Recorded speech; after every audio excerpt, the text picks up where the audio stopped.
eu tenho a honra de receber uma mulher de força, de sabedoria e de presença marcante. A nossa convidada é a Vasti, que ela é psicanalista clínica, palestrante e escritora.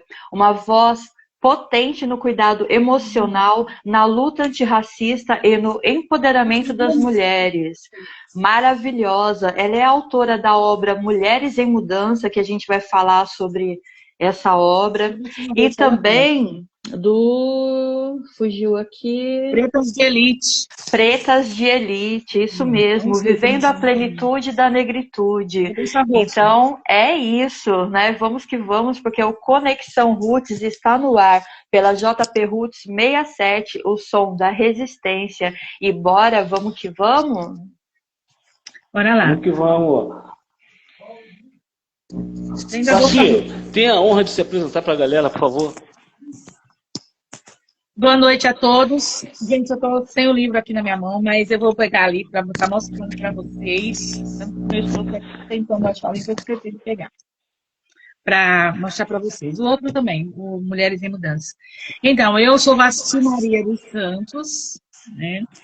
Sou mentora de mulheres cristãs. Quando eu digo cristãs, todos nós somos cristãs, independente da religião, tá? E eu sou psicanalista clínica, tá? Terapeuta no modo geral, né? Eu atendo todas essas áreas aí de terapias integrativas e estou aí, eu sou casada, tenho 2 filhos que estão aí assistindo a gente aí. Tem o Eliel, a Priscila, que cantam, tá? Eles também cantam, estão aí na luta também, cantam em casamento, cantam na Paulista, cantam na rua, cantam onde chamar eles cantam. Tem muitas composições também. Sou cristã. E o que mais? Os meus livros estão aqui, tem também As Mulheres Protagonistas, que foi lançado em 2020, 2021, por aí, 2021, 2022. Aí, em 2024, eu lancei esse aqui, né, que é Mulheres em Mudança, tá? A Cris tem um dele, né, amiga? E tem as Pretas de Elite, né, que são Vivendo a Plenitude da Negritude, onde as mulheres, onde foi lançado no Consulado de Angola, no Rio de Janeiro, onde as pretas, mulheres que contam as suas histórias de superação, né? E eu estou aí, gente, na caminhada também, né, atendendo, fazendo palestras, fazendo encontros de mulheres. Eu costumo dizer que eu sou uma mulher que levanta outra mulher. Entendeu? Então, assim, eu ajudo essas mulheres a se reencontrarem, a ressignificar suas histórias, ouvindo elas, ajudando elas nas mentorias. E é isso aí. Se faltar alguma coisa, a gente vai falando. Boa. Eu quero mandar um abraço para a Pri, né? Beijão, Pri, sua linda. Tive o prazer de conhecer a Vasti e a Pri na Feira Cultural da FLIEI, né? Uma feira maravilhosa, com pessoas maravilhosas, e as duas me acolheram. Eu cheguei no espaço apavorada, porque era a minha primeira feira literária, né? E para mim era tudo novo, não sabia nem o que fazer da minha vida. Cheguei lá com os livros, né? E muita atenção. E elas me acolheram, me cederam um espaço junto com elas e foi tudo de bom. Então, gratidão e foi uma satisfação imensa conhecer vocês. Fez vergonha ela não, né? Não. Pelo amor de Deus, foi em nome da rádio, por favor. Não, eu me comportei, não entrei debaixo da mesa, não coloquei nenhum saco na cabeça. Então tá bom. Vasti, fala pra gente, irmã. Você é uma mulher preta, né? Você é uma mulher que está aí levando a bandeira da mulher preta e tudo mais. Então, vamos chegando logo com uma pergunta bem contundente. Como é que é hoje em dia, como está a situação da mulher preta no Brasil? Boa pergunta, viu, meu amigo? Boa pergunta. Olha, ainda falta muito, né? Ainda falta muito. porque eu, como mulher preta, né, como uma mulher preta, e aproveitando, né, falando que dia 25 agora de julho é o Dia Internacional da Mulher Preta, da Mulher Negra, Latino-Americana e Caribenha, né? E essa live veio a calhar, né, gente? Veio muito a calhar. E estamos na luta. Na luta de quê? De ainda contra o racismo que a gente enfrenta todos os dias. Vou falar para vocês, desde que me entendo de gente, eu sofro racismo. E hoje no Brasil não é diferente. A gente encontra muita dificuldade ainda de aceitação. O nosso livro Pretas de Elite, por exemplo, se você lê, ainda hoje tem uma mesmo, destacando uma que é advogada, a Jamile, ela escreve no livro dela que a filha dela, de apenas 4 anos de idade, para você ter uma ideia, sofre racismo na escola. 4 anos de idade. Então, a situação ainda da mulher preta no Brasil é muito complicada. Por conta das indiferenças, por conta principalmente do racismo. Principalmente. Não é por conta da inteligência, porque nós temos. Em prova disso, nós temos a nossa escritora Evarista, a Conceição Evaristo. Temos uma agora que entrou para a Academia de Letras, né? Não porque... Hoje eu estava vendo uma reportagem sobre ela, que é a Maria Gonçalves, né? A autora de Defeito de Cor. É a Maria Gonçalves. Ana Maria Gonçalves. Eu estava lendo uma reportagem hoje que ela foi colocada na academia, foi eleita, né? Uma das escolhidas para participar da Academia Brasileira de Letras do Rio de Janeiro, não por causa, né? Ela foi, na verdade, empurrada, né? Porque tiveram que reconhecer o talento dela. E hoje em dia, as pessoas, elas dificultam o acesso da mulher negra nos espaços da escrita, da música, na política, de todos os lados. Existe aí, parece que um boicote contra a negritude. E não é só com as mulheres, não, com os homens também. Boa. Referente a essa indicação da Academia Brasileira de Letras, também teve uma mulher indígena, se não me engano, Regina Potiguar, não estou lembrando o nome certo, que é a mãe de uma conhecida minha aqui do Facebook. Essa mulher, ela foi casada com o cantor Taiguara, inclusive. Ela concorreu, né? E que a gente vê, né, até que é uma coisa até desigual, porque 2 mulheres de representatividade de minorias disputando, né, com outras pessoas, que eu acho até injusto, que, no meu entendimento, essas pessoas deveriam ter uma cadeira já direta pela representatividade delas. Mas não, você ainda tem que disputar com brancos, tudo bem, talentosos, tudo mais, mas eu acho que pela história de massacres, de preconceitos, tanto com os povos originários, que são os indígenas, e com os que foram trazidos para cá, pela travessia do Atlântico, essas cadeiras deveriam ser já entregues diretamente pela história, né, do seu ano passado. Mas tudo bem, a gente não faz as regras, estamos aqui para obedecer e para resistir àquilo que a gente acha injusto. Fala aí, Cris. Eu quero entrar dentro da psicanálise, que é um campo bem amplo também e necessário, né? Mas dentro do contexto racial. Como que a psicanálise pode ser uma ferramenta que cura de cura e resistência para a população negra, especialmente para as mulheres? Cris, a psicanálise, ela tem um papel muito importante na ressignificação.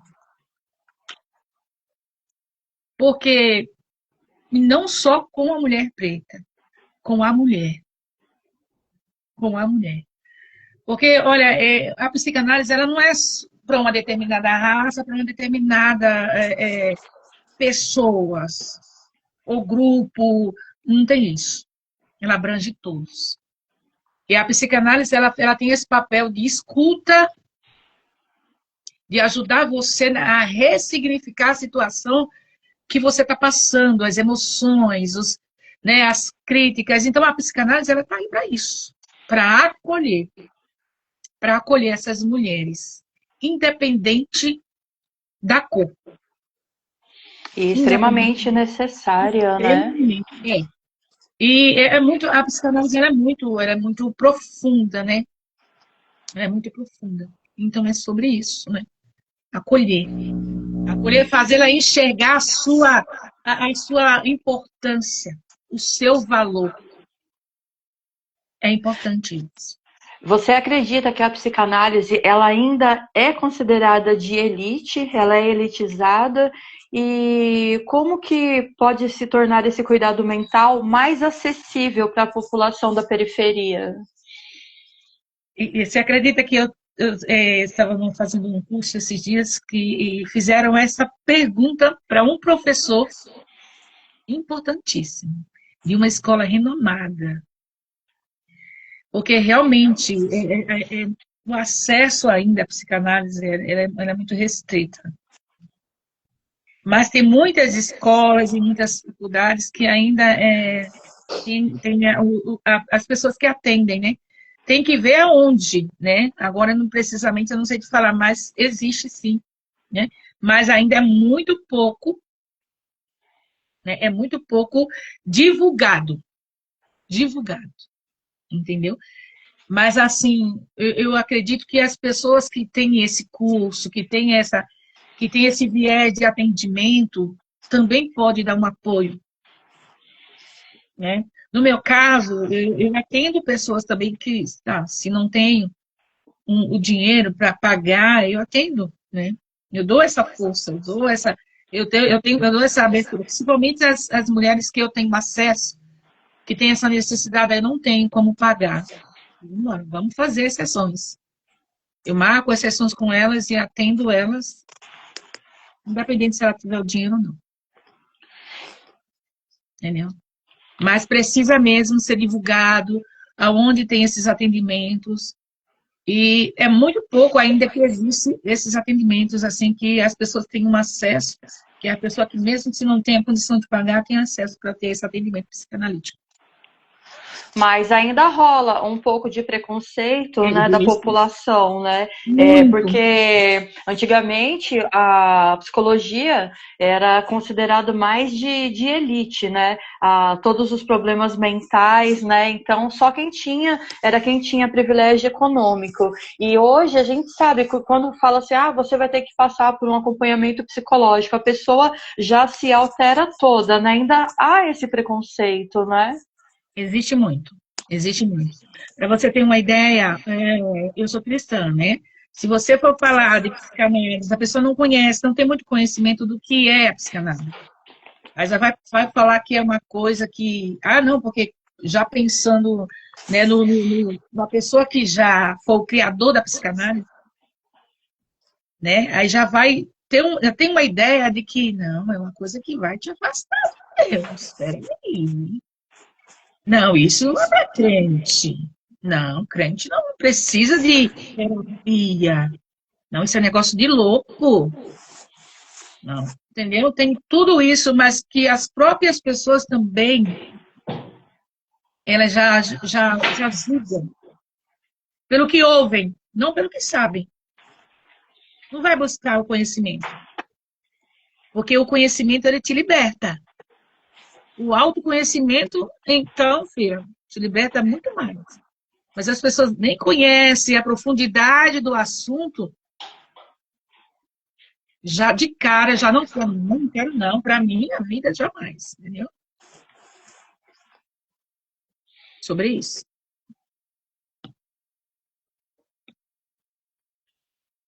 Mas eu acho que a terapia com a psicanálise, ela te ajuda muito a enxergar, né, situações que para você, porque tem uma frase dele que é muito interessante, que fala sobre o inconsciente, né? sobre o inconsciente. Eu vou ler para vocês essa frase, que eu até escrevi. Se você, assim, que diz assim, que fala sobre a consciência. Deixa eu ler aqui. Essa frase do Carl Jung, que diz assim, ó, até você se tornar consciente, o inconsciente irá dirigir sua vida e você vai chamá-lo de destino. Você tem que ter a consciência, porque o inconsciente é outra coisa. A inconsciência te leva a práticas assim tão desesperadas. Porque se te acontece uma coisa na tua vida, vamos dar um exemplo para você entender, para vocês entenderem. Um exemplo de você se separar. Vamos falar de separação, de um relacionamento. E daí, se você for muito dependente, apegada demais àquela pessoa, você vai sofrer demais. E de repente você vai se isolar, você vai perder a vontade até de viver. O inconsciente vai te levar a uma depressão, vai te levar até a um suicídio se você não tiver cuidado. Aí você tem que trazer de volta a sua consciência. Você tem que ser consciente. Consciente das suas emoções, consciente de onde você está, consciente do que você quer, consciente do que você é e consciente de aonde você quer chegar. E não vai ser determinada coisa ou situação que vai acabar com a tua vida, que vai dar o ponto final ao que você quer conquistar na sua vida. Não. Mas isso você precisa ter consciência. Você tem que estar com o pezinho no chão. E não é fácil. Porque tem situações que tiram você, o inconsciente, você fica tão inconsciente, você perde a consciência de um jeito que você é levada. De repente você se pega fazendo coisas que você não quer fazer. Ou falando coisas que você não quer falar. Você tem que chamar, ver as suas emoções, prestar atenção às suas emoções, do que está acontecendo com você. Peraí. É uma questão de quê? De consciência. Peraí. Vamos parar, vamos ver o que está acontecendo, o que aconteceu. Vamos apurar os fatos e tocar a vida, gente. Vida que segue. A Pri, ela disse o seguinte: o acesso à psicanálise é muito restrito e elitizado. O acesso a ela, às vezes, é bem fechado e pouco falado também. A comunicação é bem escassa. Eu acho que hoje em dia, em nosso país, muita coisa está mudando, né? Mas sempre caminhando em passos lentos. E também é como a gente está falando, né? Existe, né, o especialista, mas muitas das vezes a população também não vai buscar esses acessos, né? Por questões de preconceito também. Exatamente. Quais os principais traumas psicológicos que as mulheres, em especial as mulheres negras, carregam da história, lá do passado, e que se torna hoje um bloqueio? Muito boa, Cris. Principalmente a dificuldade de acesso em espaços. A luta pela existência, a realidade da solitude da mulher preta. Ela é desejada, mas não assumida. E sua violência, a violência obstétrica. E a gente traz isso lá dos tempos da escravidão. Porque as mulheres elas eram usadas como parideiras. Elas como escravas, como domésticas. Agora eu não lembro o nome da mulher preta, que ela disse que a mãe dela trabalhava numa casa de doméstica. E ela nunca tinha visto uma biblioteca. Quando ela entrou na sala, foi falar com a mãe, foi na sala e tinha uma biblioteca, e ela perguntou o que era aquilo, né? E aí a patroa falou assim que não era para ela. Mas ela não aceitou, ela foi atrás. E hoje ela é uma mulher preta, conhecida nacionalmente, porque ela foi atrás, conseguiu escola para as pessoas, conseguiu se estudar, conseguiu se formar. É sobre isso, gente. As dificuldades que nós temos e o preconceito, né, a discriminação que nós temos desde pequena. Porque diz assim que você nunca vai conseguir, que você não é capaz, entendeu? Que a cor da tua pele importa, o teu cabelo importa. Tudo isso, muitas dificuldades. Não é só uma, não. São muitas dificuldades que nós enfrentamos. Desde os tempos da escravidão, desde a época lá atrás, da história lá atrás. E ela vem ainda hoje. Ainda hoje a gente vê isso. Vê isso. Mas nós estamos lutando sobre isso, né? A solitude, vamos estar buscando, né? Essa solitude, a sororidade entre as mulheres. Porque a gente vê muito falar em solitude e sororidade, mas a solitude, você sabe que é a questão de você ficar sozinho, né? Nós temos aí o exemplo da Conceição Evaristo, com quantos anos ela lançou o livro dela? Com quantos anos, né? Mas o reconhecimento está aí. E nós estamos aí buscando o nosso reconhecimento, lutando para sermos reconhecidas e sermos aceitas, né? A autoimagem também, cabelo, a pele, a gente não tem que se importar com isso, a gente tem que olhar isso. A gente tem que olhar para o que a gente sabe, o que a gente quer, aonde que a gente quer chegar, e conquistar o espaço, chegar chegando, porque a comunicação, as melhores vagas, as melhores faculdades, ficou para todo mundo. E a gente tem muito sobre as cotas, né? Ainda existe a cota, gente, para entrar numa faculdade que não é paga. Existe muito sobre isso. Existe a questão do peso também do seu corpo, para você ser aceita. As pessoas olham muito para você, para o seu exterior, mas não preste atenção no teu interior, no que você sabe, no que você, né, no que você pode oferecer para ela. As pessoas não olham isso. Mas eu sou dessas negras bem atrevida mesmo. Eu chego chegando e não aceito ser humilhada. Boa, você é maravilhosa. Perguntar para você, né? Você tocou num tema super importante, que é a violência obstétrica, né? Eu queria que você falasse um pouco sobre. Eu vou estar lendo para vocês, porque as pessoas às vezes não sabem sobre isso, né? Sim, sim. E isso é muito importante a gente estar falando, porque esse espaço que vocês abrem para a gente é muito bom. E vocês são de parabéns, eu acompanho vocês sempre, muitas vezes eu não participo, mas eu sempre acompanho vocês. E vocês continuem, pode chamar meus filhos para participar também, que eles também da saúde, e tem muito a oferecer também para vocês também sobre isso, viu? Eu não sei se eu vou aguentar muito tempo com a Cris, não. Que sacanagem. Começa não, JP. Tá indo direitinho, tá fluindo. Então, gente, a violência obstétrica, ela caracteriza o abuso das mulheres que enfrentam a buscar saúde relacionadas à maternidade, né? Isso inclui desde agressões físicas e psicológicas, até a realização de procedimentos sem consentimento.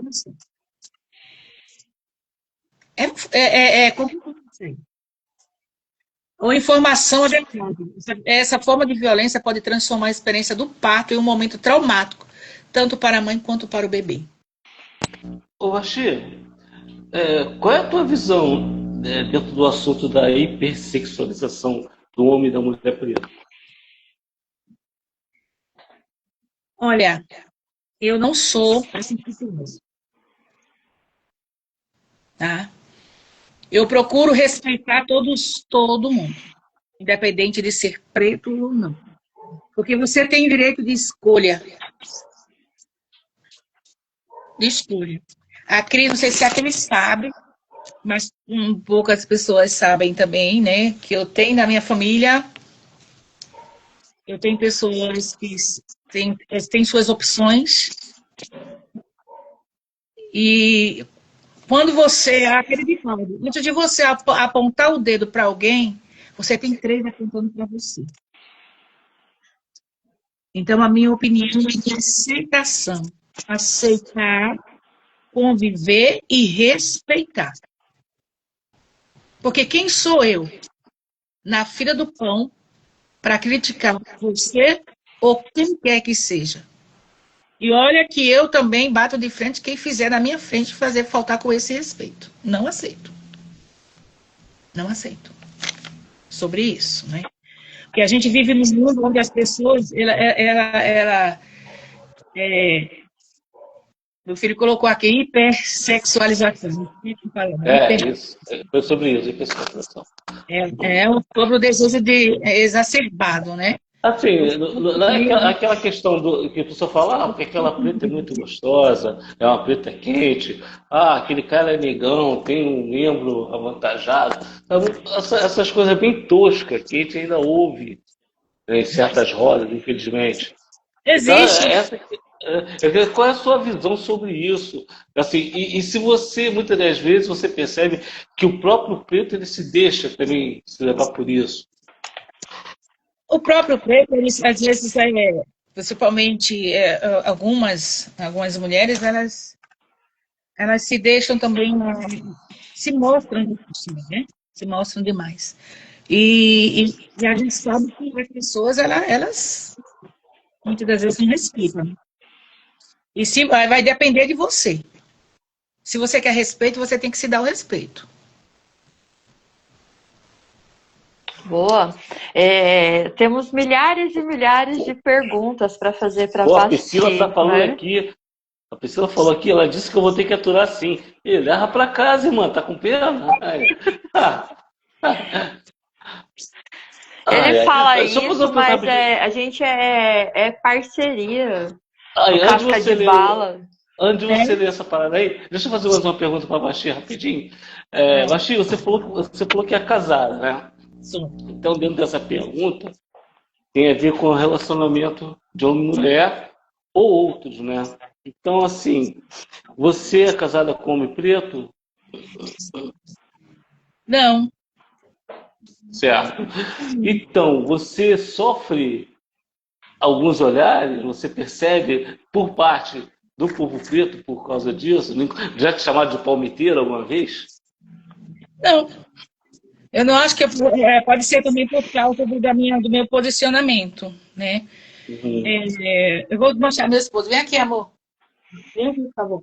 Até na igreja, onde eu passo, assim, as pessoas olham assim, e aqui, deixa eu mostrar meu esposo. Boa noite. É isso, entendeu? É isso. As pessoas olham mesmo. Você chega no lugar, as pessoas já olham por quê, né? No olho, dos olhos dos olhos, você fazendo o quê com ela? Né? Poderia pegar uma loira, outras pessoas, mas assim, as pessoas nunca chegaram para mim e falaram nada, caras e bocas me olharam assim que eu já percebi.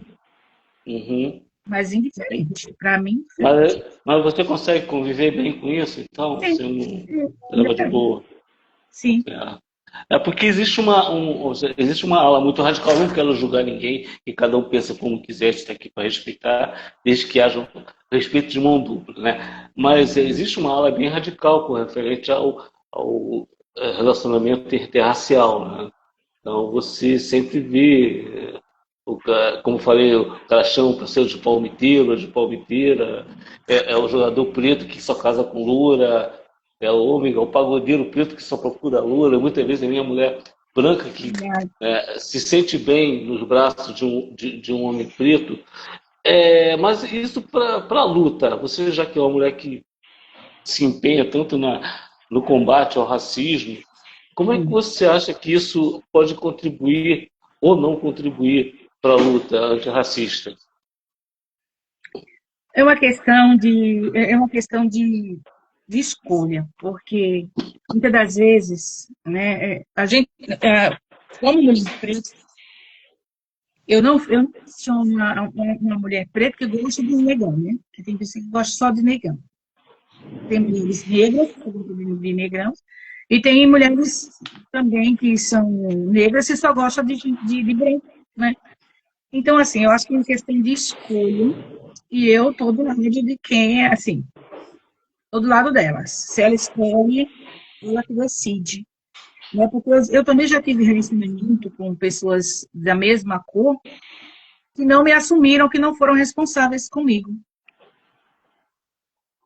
E ele não, ele é responsável, ele me assumiu, ele é companheiro, ele é aquele que está do lado, ele me ajuda, caminha comigo, participa das minhas coisas, me dá maior força sobre isso, entendeu? Então, assim, a gente está aqui o quê? Para dar a mão uma à outra. Para dar a mão uma à outra. E como eu disse que eu sou uma mulher que levanta outras mulheres, eu estou aqui para isso.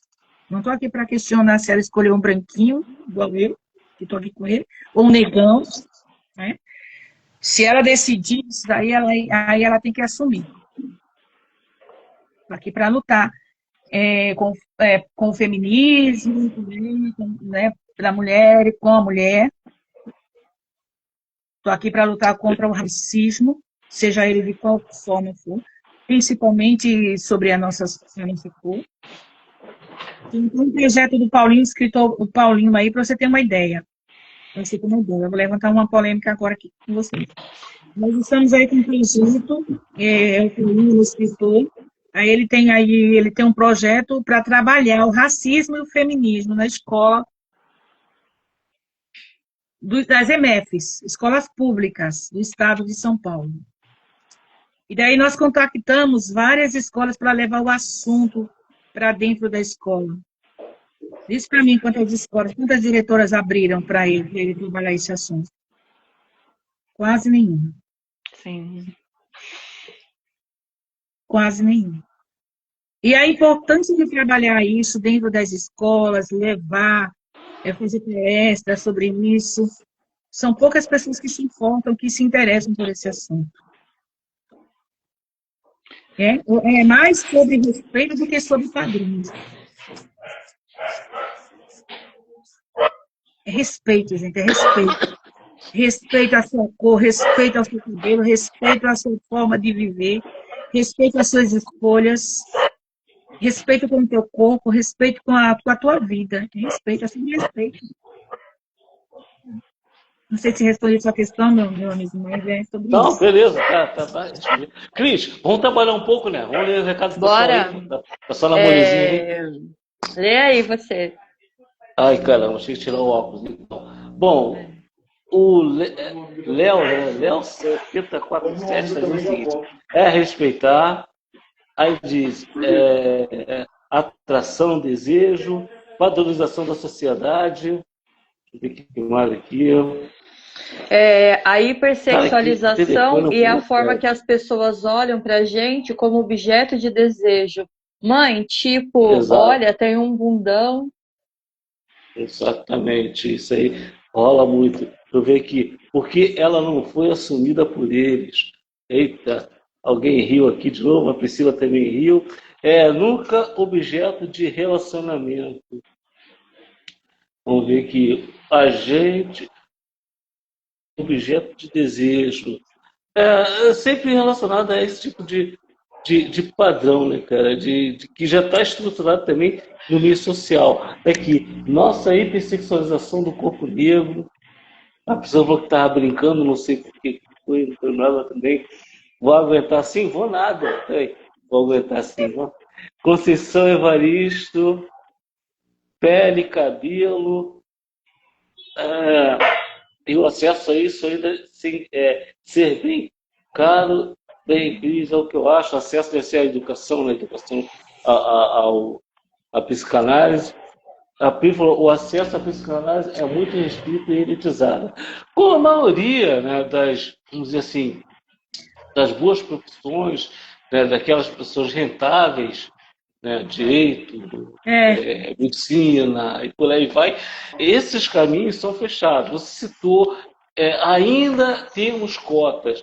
Eu acho que não é ainda, a cota surgiu muito tarde. A cota já tem que 20 anos, mas surgiu tarde pra caramba, né? Vai ter surgido na década de 60, sabe? Ou até antes. Por quê? Porque após o primeiro golpe militar, que eles chamam de Proclamação da República, em 1889, a partir de 1990, né, 1890, 89 a proclamação, 890, surgiram várias leis, uma em sequência da outra, que proibiam o acesso do preto praticamente a tudo, principalmente as suas culturas. Primeiro, proibido a capoeira nas praças, proibido a manifestação religiosa, proibido andar, né, a vadiagem, a lei da vadiagem. E aí eu pergunto, quem é que vivia vadiando porque não tinha trabalho? Que vieram os brancos italianos para trabalhar no canavial, eram os pretos.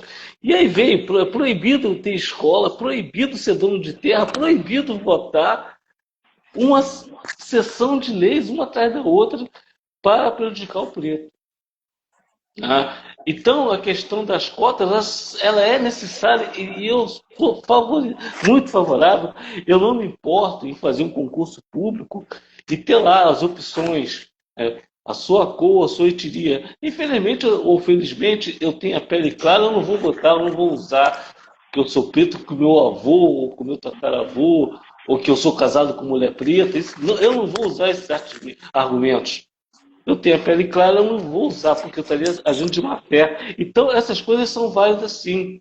Eu acho que o preto ele tem que ser valorizado pela sua história de sofrimento e de exploração que teve e que ainda tem, ainda continua.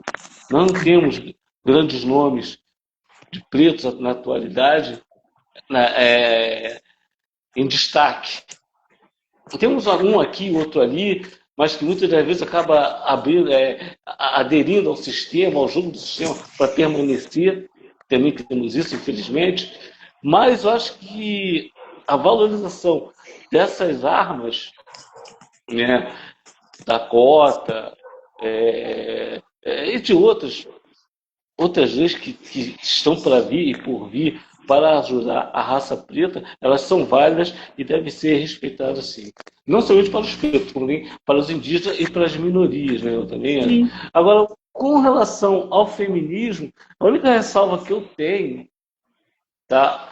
Uma ressalva que eu tenho, é pessoal, não é uma verdade absoluta, por favor, eu não sou dono da verdade, é que eu não concordo com o feminismo em uma certa parte, porque ele não é uma coisa genuinamente voltada para a mulher preta, na minha visão.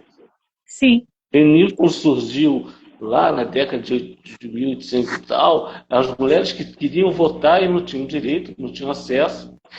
E por quê? Porque o racismo ele não é coisa de africano. O racismo ele não é coisa do preto. O racismo ele foi implantado pela sociedade capitalista ocidental judaica cristã. Esse comportamento é do homem branco, sabe? De ser o patriarca, né? De mandar, de ser o cara que fala, o cara que sabe, e a mulher tem que estar em posição de submissão. Porque na África, a palavra da mulher é que vale. Nós temos aí o filme Mulher Rei, nós temos histórias de rainhas que enfrentavam seus oponentes com força e com bravura. Então a mulher ela tem uma força muito grande e uma presença muito grande na história. Que, lógico, o branco europeu ele tenta sucumbir, ele tenta esconder isso da sociedade. Então, o feminismo eu acho ele um movimento muito genuíno, branco, e, na minha opinião, ele não deveria ser aderido pela mulher preta. Eu acho que a mulher preta tem que fazer o movimento dela, porque, tudo bem, a mulher mas quando a questão entra mulher preta e mulher branca, quem sai perdendo é a mulher preta, com todo o feminismo que apareça. Então, é a minha visão, tá? Se alguém achar que eu estou falando bobagem, me desculpe, tá bom? Mas ele colocou o feminismo no sentido da mulher ocupar o seu lugar, né? O feminismo negro busca abordar interseções entre gêneros e raça, né? Focando nas experiências na luta das mulheres negras, uma questão de luta, né? Onde ocorre o seu espaço, né? Porque eu também, assim, acho isso que você falou. Mas é nesse sentido, né? É isso que ele está colocando. O foco dele não é isso, né? Por exemplo, você se sente representada no Dia da Mulher? Em parte, algumas partes não, porque esse movimento do Dia da Mulher é uma coisa assim, que foi... O que é o Dia da Mulher, Internacional da Mulher? O que foi, né? Vamos lá. Vamos lá, É um turma. dia de luta, né? Não é um dia de comemorar, é um dia de luta. Muitas mulheres morreram, né, em prol de direitos. Então não é o dia da mulher, é um dia de conscientizar, né? Sobre isso. Você está entendendo? Então, assim, o que eu levo no Dia da Mulher, nos encontros, é mais trabalhar, eu levo autoestima, entendeu? As palestras para resgatar a autoestima dela, a valorização dela. É isso que eu levo, a sororidade, a identidade. Nas minhas palestras do Dia da Mulher, falo sobre isso. Sim. É uma questão de luta, gente, não é uma questão de comemoração, porque é o Dia da Mulher, não sei o quê. Não, sobre isso. Até porque quando fala sobre feminismo hoje, o que vem à cabeça da gente é as mulheres tirando a roupa, né, e se expondo. Ah, sim. Entendeu? Espera aí que a Vasti, eu acho que tá falando, porque tá tendo um problema de retorno. Delay. Tá falando, Basti? Fala aí. Eu já falei, já. Já falou? Deixa eu ler Então, o que a Pri escreveu. Sobre É, a Pita é Concordo participando com o feminino, o feminismo até certa parte, quando isso sobre colocação de trabalho em lugares que ainda não chegou, como salários, educação da mulher ocupar seu lugar, ocupar posições que ainda a mulher não chegou, especialmente a mulher negra. É sobre isso. Vasti, Oi, meu vamos falar querido. sobre uma coisa bem atual agora. O tal do lugar Peraí, de fala. peraí, Fala. terminando a parte do feminismo, a Ah, Pri, tá. ela respondeu, a mulher tirando a roupa e se expondo, eu acho isso ridículo, isso não é movimento. E para mim isso também não é feminismo, né? Muitas mulheres estão na luta, né, de outras formas, sem precisar tirar a roupa para mostrar o seu conteúdo. Isso aí. Isso é Vasti, exibicionismo. na questão do lugar de fala, né, que eu ia perguntar para você. Quem pode falar o quê e quando? Entendeu? Como é que você vê essa questão? Porque, assim, muitas das vezes, né, eu tenho cuidado de quando eu sou convidado, eu procuro saber qual o público que vai me ouvir. Eu fui numa escola falar sobre antirracismo. Foi uma experiência diferente, que hoje eu não faria, porque eu cheguei lá, a galera era preta. Então, como é que eu vou falar de antirracismo, eu, um cara de pele clara, falar de antirracismo para o pessoal preto? Não tem como. Eu falei por questão de protocolo, eu aceitei o convite, fui lá e falei. Mas agora eu tenho esse cuidado. Por quê? Porque no meu entendimento, eu tenho que falar de antirracismo para a galera da minha cor. Sabe? Eu tenho que falar para esses caras o que é o racismo e o antirracismo para que isso não seja reproduzido. Então, eu chegar numa mesa de preto e querer falar sobre o problema dos pretos não é válido. Eu sei me colocar nessa posição. Então, você vê muita gente, às vezes, querendo falar de uma coisa, de uma dor que ela não conhece, que ela desconhece. Como é que você vê essa questão do lugar de fala? A gente está agora nesse desafio aí, né? Não é sobre grupos, é sobre experiência. Você vai falar das suas experiências. No caso, nesse projeto, por exemplo, eu te dar o exemplo do livro, desse projeto que o escritor está aí a promover nas escolas. Aí eu já fico pensando, né?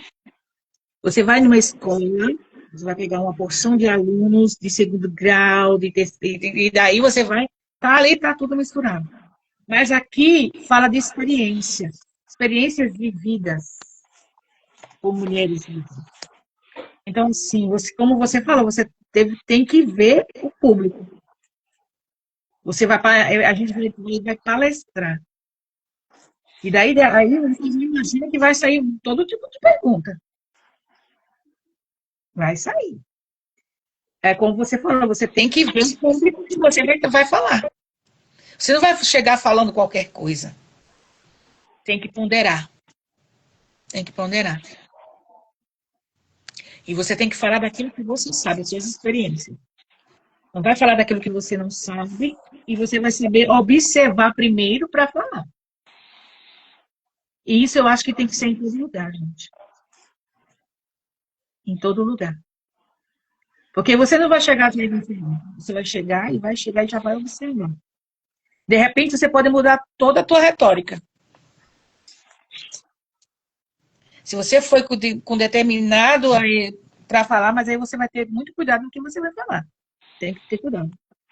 Porque você tem que saber entrar e saber sair dos lugares. É sobre isso. Você não vai falar sobre a dor que você não viveu, né?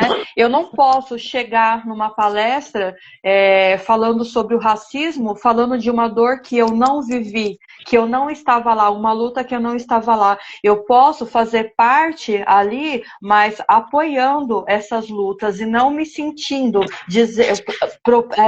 própria da dor, falando de uma dor que eu não vivenciei.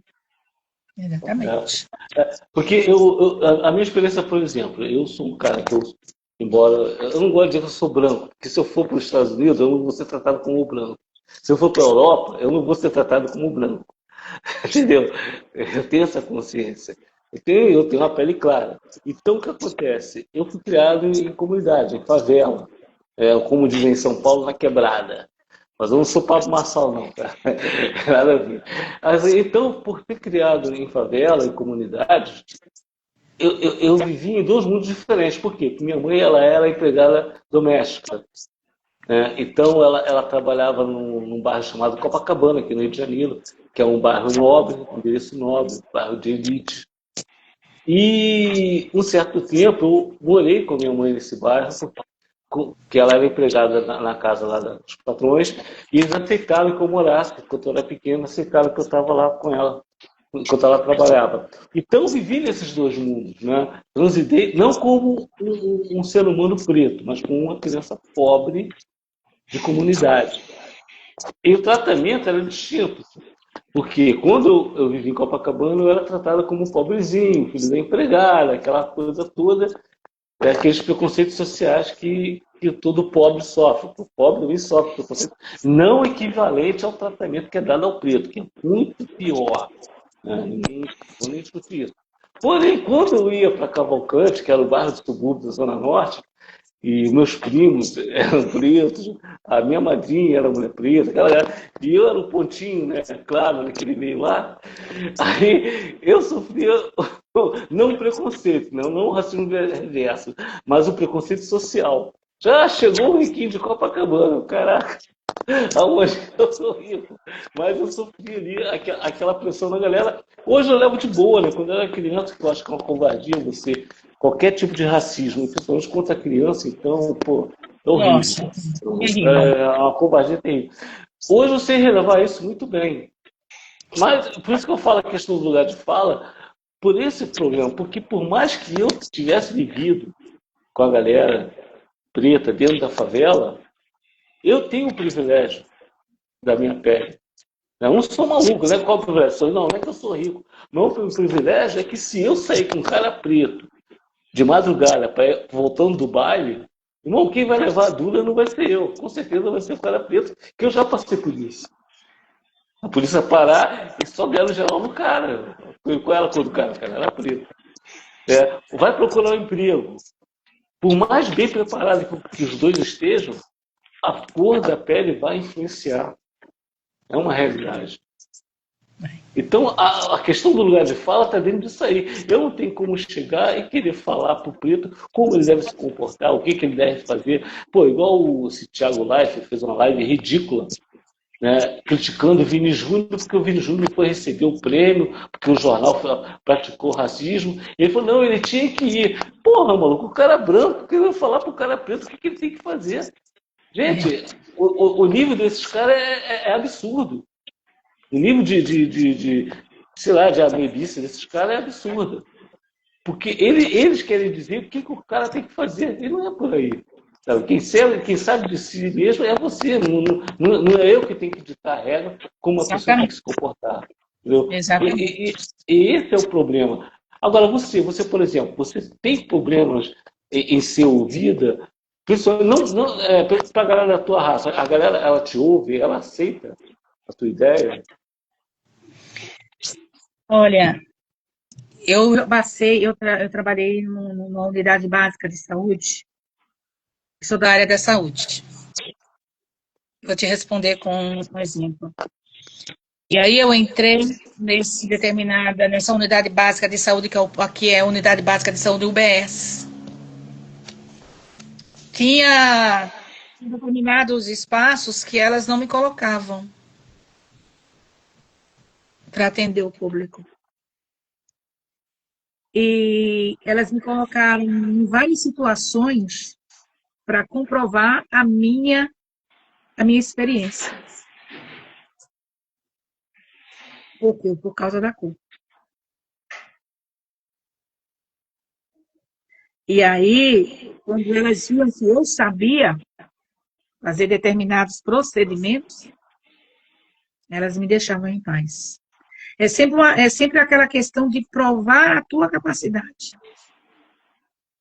Mas a gente tem que enfrentar isso aí. Você não tem que baixar a cabeça. Quem sabe de você é você. Até como uma mãe da minha filha, a Cris conhece, ela é Clara, né? Quando eu digo assim, ela é minha filha, ela é sua filha, porque ela é clara, a cor da pele dela é branquinha. Ela puxou pro pai dela. Tudo isso eu passei. Eu estou aqui. Eu sobrevivo. É uma questão de você se impor e mostrar para o que você veio. Não baixar a cabeça para quando a pessoa quer te barrar. E aí você sabe o lugar que te cabe também. Se não te couber, bate o pé e sai de perto. Sai fora. Você não é obrigado a nada. Isso eu aprendi as duras provas que eu passei e ainda passo. Tá entendendo? A gente passa assim. A gente ainda passa porque muitas das vezes você chega, a pessoa olha para você e não dá nada.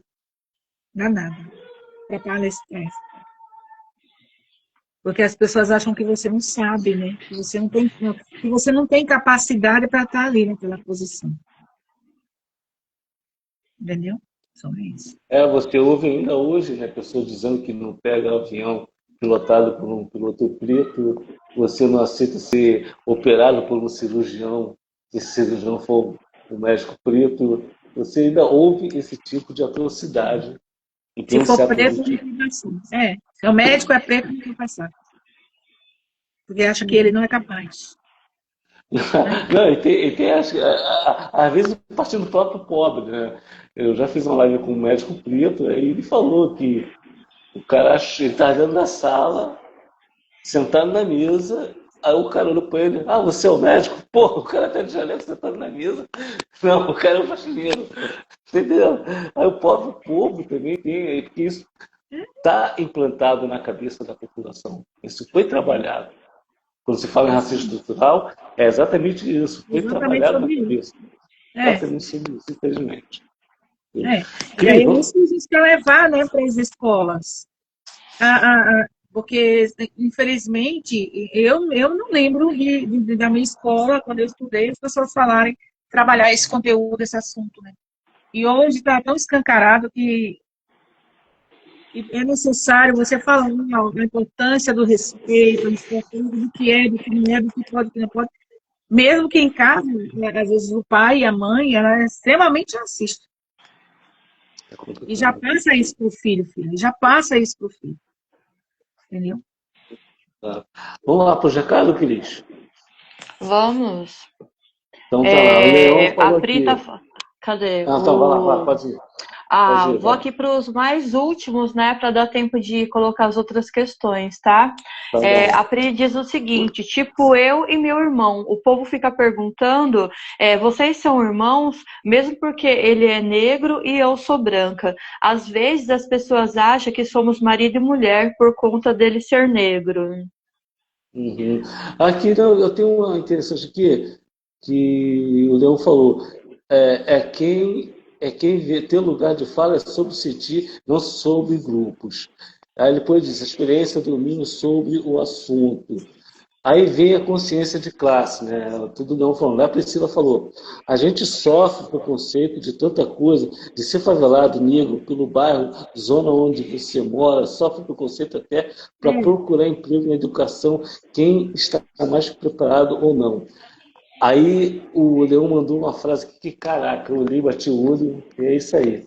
A bala do revólver tem alvo, e o alvo é a pele preta. Pô, certíssimo, inteligente. Pode falar aí, Cris. Já que tocou em bastante de assuntos, né? Eu não ia colocar esse aqui agora, né? Porque eu ainda tô nem na terceira pergunta, né? Gente, a Das live não coisas tem que eu hora para queria acabar. falar. A live não tem Mas hora para assim, acabar. vamos chegar no. Falamos sobre o feminismo, falamos sobre o racismo, né? Que está ali impregnado, né? Agora vamos falar de uma coisa que é muito falado também, né? Apropriação cultural. Como que você vê essa situação da apropriação cultural? Cris, quando fala de cultura e se apropriar de uma cultura, aí, gente, a gente sempre, a gente vive isso. Quando, na branquitude. Na branquitude. Porque você fica sempre naquilo todo, porque é o branco, é sobre o branco, tudo é sobre o branco, e não envolve, porque você tem que envolver, a cultura envolve todo mundo, não é só uma cultura. Não é só uma raça, não é só uma religião, tá entendendo? Não é só uma formação, envolve todo mundo. Não tem que se apropriar de nada. Mas, infelizmente, isso existe. Né? É uma invasão de divisa, né? Uma invasão de divisa, meu filho está falando, e é isso mesmo. Porque a própria sociedade, elas impõem, né? Tudo pode ser utilizado, mas com respeito. Sim, conhecimento, né? Um exemplo é o caso das tranças, né? Onde muito é falado, né? Quem pode, quem não deve, quem deve, quem não deve, né? Mas é uma questão de conhecimento e respeito. Quando você usa algo com o conhecimento e você está ali para propagar alguma coisa, não é tido como apropriação cultural, e sim como o uso de uma cultura, né? Mas não como apropriar. Apropriar é eu achar que aquilo me pertence, né? Tendo em vista que eu não sei nada sobre o assunto. Sim. O povo gosta sem ridicularizar a cultura. Toda a cultura, tem que respeitar a cultura. Por exemplo, eu gosto muito de usar tranças, né? Mas, assim, eu uso porque eu gosto, gente. Eu acho bonito. E, para mim, como meu cabelo, ele às vezes é curtinho assim, para mim é uma mão na roda, tá arrumado, eu vou sair, eu vou trabalhar, vou para alguma coisa, meu cabelo já tá pronto, gente. Mas tem gente que olha para você e você entra no ônibus, as pessoas já te olham. Já olha pro teu cabelo, já olha pro que tu tá se vestindo. Se eu tô com turbante, então, misericórdia. Parece que parou todo mundo agora vai te olhar, porque você tá com aquele turbante na cabeça. É a macumbeira. Eu acho Aí, desse jeito, entendeu? Teve uma determinada pessoa, né? A minha convivência, que só por eu estar usando a trança, às vezes eu usava muito aquele óculos, as correntinhas, tudo tal. Ela me chamava de macumbeira, você é macumbeira. É uma questão de respeito, de que respeitar as culturas das pessoas. Então, a Índia, a tua amiga é indígena, ela pinta, põe a trança, o cocá. Gente, é uma coisa linda, eu acho mais linda, coisa mais linda. Não. Respeitar, é respeito. Como é isso? É o respeito, né, que tem que prevalecer, né? Eu, há muito tempo atrás, né, logo quando eu comecei, né, ser adepta da cultura Rastafari, eu ouvi muito sobre isso, né, que eu não poderia estar usando os dreads, que eu não sou preta, então eu não posso usar, né, que eu acho de tamanha ignorância, porque eu uso aquilo devido àquilo que eu conheço e aquilo que eu respeito. Respeito meus dreads, fiz, né? Dei uns cortes nele, tirei a metade, né? Mas respeito muito a cultura Rastafari, tenho consciência de classe, tenho consciência de cor, e eu sei que não estou afetando ninguém e Não. afetando nada, porque eu tenho conhecimento de causa e eu estou propagando uma cultura. E é sobre isso, né, filha? E é tão bom você respeitar as pessoas, né? Respeitar suas tradições, suas escolhas. Tudo isso. Eu já usei Isso. dread. Eu já usei dread. Eu parei porque já ficando velho, já ficando outras. O que é mais fácil? Poxa, eu adoro chegar de manhã acordar, não tem que pentear cabelo, então eu raspo a cabeça, tá tudo Você certo. tem essa opção, e as mulheres? Tem mulher Oi? que tem mulher que nós, assim, raspar a cabeça, fica uma questão de elegância também, né, Ah, gente? sim. Ah, mas depois que eu fiquei velho, passei dos 40, eu não digo mais para essa questão. Tá tudo bem, já estou casado mesmo, então tá tudo em paz. É o seguinte, você citou outro ponto aí que eu estou achando muito interessante, e eu quero que você me ouça com bons ouvidos para não interpretar mal o que eu vier a perguntar a partir de agora. É bom. Uma mulher preta, cristã, ela é bem aceita pelo povo dela, tendo o histórico, né, cristão, que a igreja cristã ela foi a que mais oprimiu também o povo historicamente na questão da escravidão, porque ela apoiava, até biblicamente, a escravidão. Como é que é ser uma mulher preta e uma cristã? Eu sou super aceita. Eu sou super aceita, sou muito ativa na igreja, né? Sou muito ativa. Trabalho com as mulheres dentro da igreja. Tem alguns enfrentamentos, claro, que eu teria em qualquer outro lugar, como eu tive no meu ambiente de trabalho, né? Mas eu super aceita. E os desafios que me são propostos, né? Eu estou enfrentando. E se de repente eu me sentir que eu não sou aceita, eu saio fora. Porque você não é obrigada a conviver ou estar num ambiente que as pessoas não te aceitam. Tem que ficar onde você é aceito. Entendeu? A gente não tem, né, assim, uma imagem na Bíblia, que a Bíblia não tem imagem de ninguém, né? Mas nós fomos obrigados a construir um Jesus Cristo branco, de olho azul, que foi É, pintado pelos artistas renascentistas europeus, né? No renascentismo, lá, movimento que surgiu na Europa em 1800 bolinhas. Então, essa imagem daquele cara branco do olho azul foi empurrada goela abaixo de todo mundo, né? Quando você fecha os olhos, pensa em Jesus. A primeira imagem é essa, infelizmente, que foi empurrada desde a infância. E Jesus também está ligando para isso, né? Mas você consegue imaginar um Jesus Cristo preto? sabia que teve uma época que pintaram ele também, né? Jesus Uhum. preto. Independente, Jesus, eu acho que eu não coloco cor em Jesus. Eu vejo ele, a soberania dele, a bondade dele, o amor dele, que alcança preto, que alcança branco, que alcança favelado, que alcança quem tem, quem não tem. Eu não pinto Jesus. Eu não Ah. pinto. De Eu te verdade. faço essa pergunta porque eu acredito que quando Jesus vier, né, como a Bíblia diz que ele virá, Verá eu acho que assim. muito crente não vai para o céu, não. Hein? Vai ser uma decepção muito grande se ele vier preto.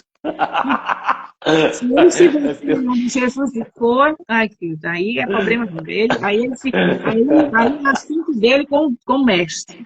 Entendeu? E a gente, Não. lá, eu sofri muita resistência em muitas igrejas. Uhum, uhum. Principalmente quando eu fui abandonada pelo pai dos meus filhos, porque ele não é o pai dos meus filhos.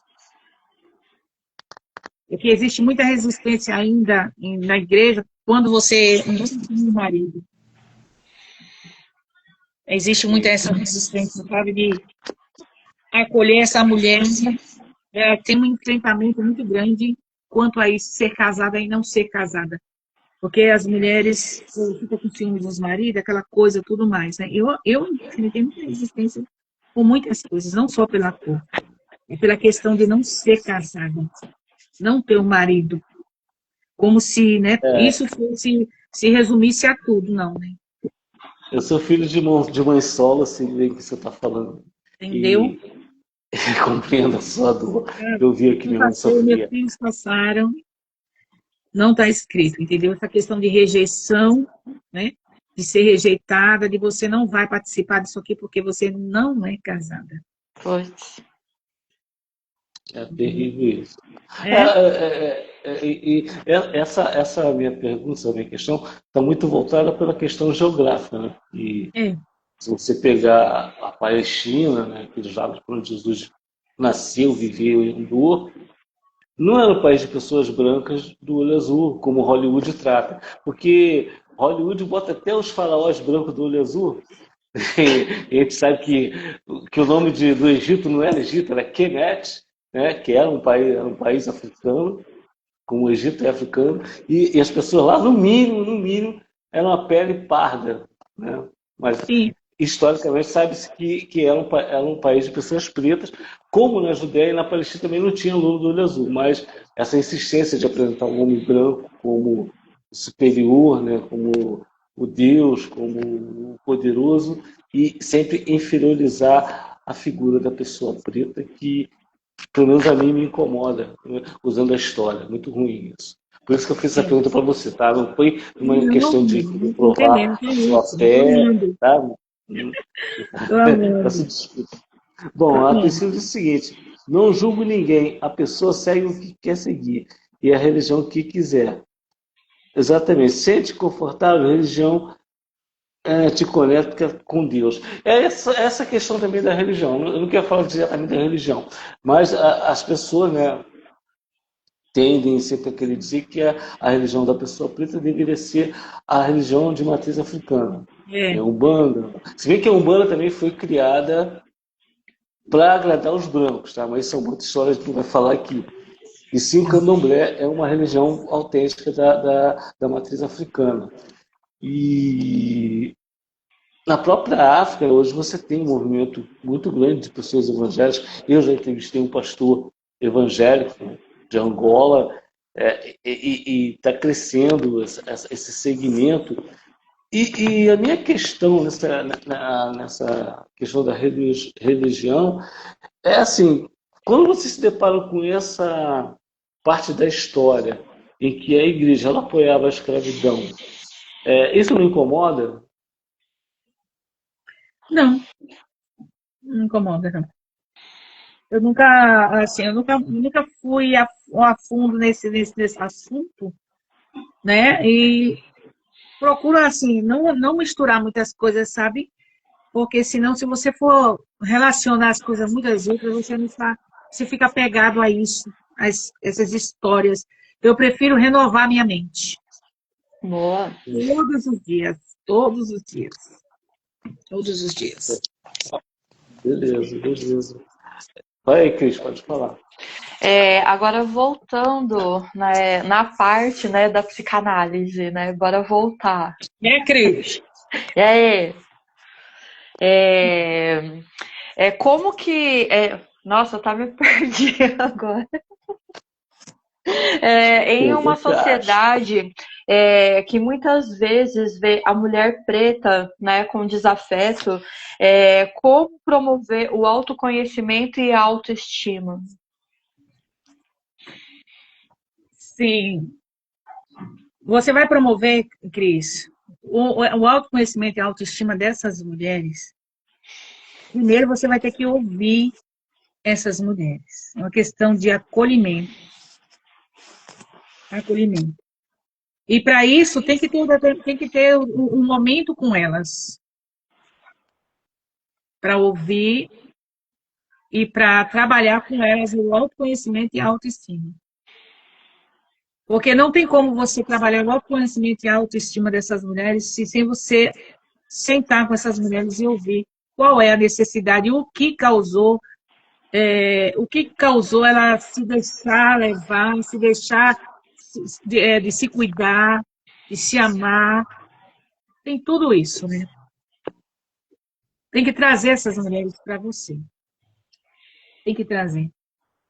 E eu sempre que eu tenho oportunidade, eu levo o autocuidado. Eu levo a autoestima, o autoconhecimento dessas mulheres através da palestra. Eu levo conteúdo, eu falo com elas, debato com elas, converso com elas e mostro para elas, né? Qual a importância dela ter o autocuidado com ela mesma. Tá? É sobre isso. Não sei se eu respondi essa questão, mas Não, vai aí, tá Maria. ótimo. Na questão das meninas, né? Como podemos ensinar para as meninas negras, especialmente, né? Nos dias de hoje, a valorização da identidade do seu corpo e da sua voz. Nós temos uma influencer aí, não sei se vocês já viram ela é baiana. Ela trabalha isso com a filha dela, desde pequena. Você já tem que incentivar, mostrar para ela a importância e o valor que ela tem. Você como mãe, entendeu? Você como mãe. Porque muitas das vezes a mãe, ela deixa isso por conta da escola e a escola não trabalha isso. Felizmente a escola não ensina isso. Quem tem que ensinar é você. É a mãe.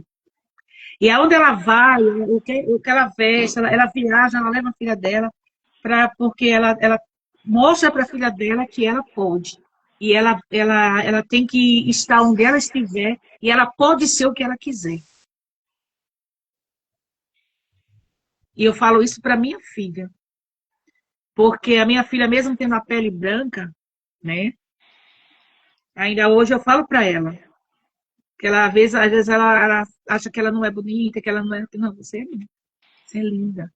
Você é importante. Você tem capacidade, você tem potencial. Você tem que falar para ela. Tem que trabalhar isso na mente, a mente, gente. Tudo começa na mente. A mente. E aí você também tem que mostrar a ela no dia a dia. Você tem que ser o exemplo. Você tem que mostrar, você tem que ser o exemplo dela. Entendeu? É sobre isso. Ô, Vachira, fala um pouquinho mais sobre a questão da mulher preta caribenha. Qual a importância desse dia para as mulheres pretas brasileiras? Então, eu até escrevi, tá? Para não esquecer, não fazer feio. Porque é no dia 25 que é celebrado esse dia, né? E ele fala então, de uma angolana, né? Que é a Teresa de Benguela, né? Foi uma das professoras desse dia, muito importante, pela luta que ela teve de provar ali. E daí ele traz ela como referência, a Teresa de Benguela, né? E aí a gente trabalha isso, a autoestima da mulher negra.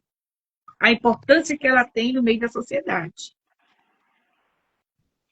Por isso que a gente celebra nesse dia 25, aí é o mês de julho inteiro, né? Porque está aí nas mídias, a gente trabalhando a importância que nós temos da mulher negra na sociedade brasileira. E aí esse dia 25/7, que vai ser comemorado, vai ter muitos eventos, já está tendo, mostrando a importância que nós temos na sociedade.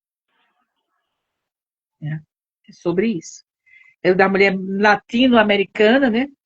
Aí tem caribenha, que é uma data para relembrar a luta contra o racismo, o machismo e a violência sofrida por mulheres negras na região. Além disso, busca fortalecer a luta por igualdade de direitos e oportunidades, reconhecendo a importância e a resistência dessas mulheres na história e na sociedade atual. É sobre isso que trabalha, que nós estamos falando, né? Quando a gente celebra o dia 25/7, a mulher preta, latino, caribenha. Legal. Nos Estados Unidos, né?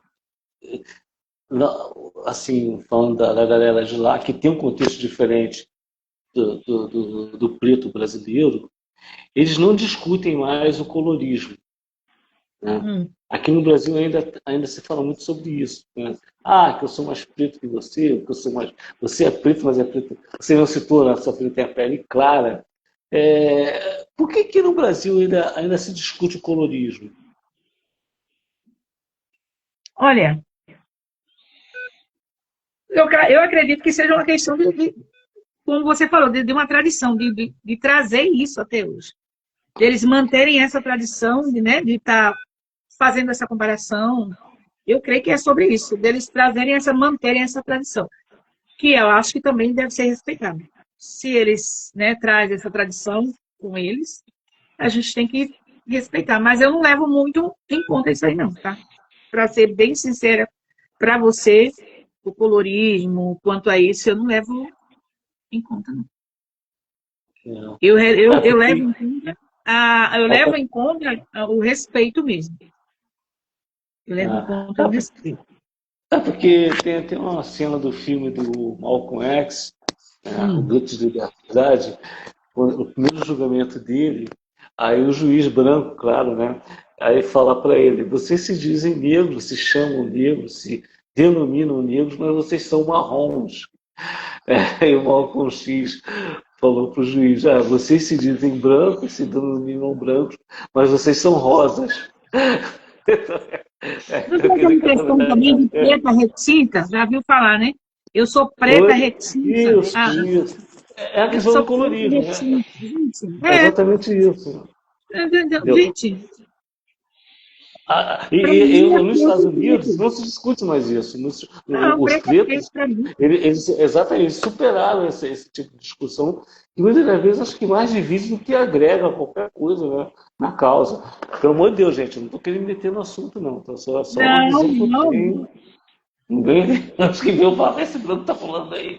Não, por favor, não é nada disso. É só uma curiosidade. Você tem Por que isso que se eu estou sentir aqui. pertencimento. É uma questão de pertencimento, né? É sobre isso. É, É mais, eu sou preta retinta, eu sou isso. Não. Questão de respeito mesmo. As Então, culturas diferentes. você é uma mulher preta, né? Conquistou uma profissão acadêmica, né? Conquistou um espaço que com certeza não foi fácil, tem sido difícil, com muita luta. Mas aí eu fiz a pergunta, né? O que faltava para a mulher preta no Brasil? E para a Basti, o que falta ela alcançar ainda como mulher preta? Ah, para mim falta. Eu quero mais, né? Eu tenho um patamar ainda que ainda quero conquistar, que é uma questão, não sei se eu não posso falar para você que é uma questão de reconhecimento também, sabe? Porque como palestrante, você sabe que tem os patamares, né? Onde Uhum. você vai palestrar, onde você tem que chegar, infelizmente tem. E aonde questão também financeira chegar, né? Que não é sobre só você se formar e você, mas tem a questão de você, aquele padrão que você quer alcançar também. Tipo o padrão de Jamila Ribeiro? Não, eu só quero ter o suficiente para manter a minha família, ajudar meu esposo Uhum.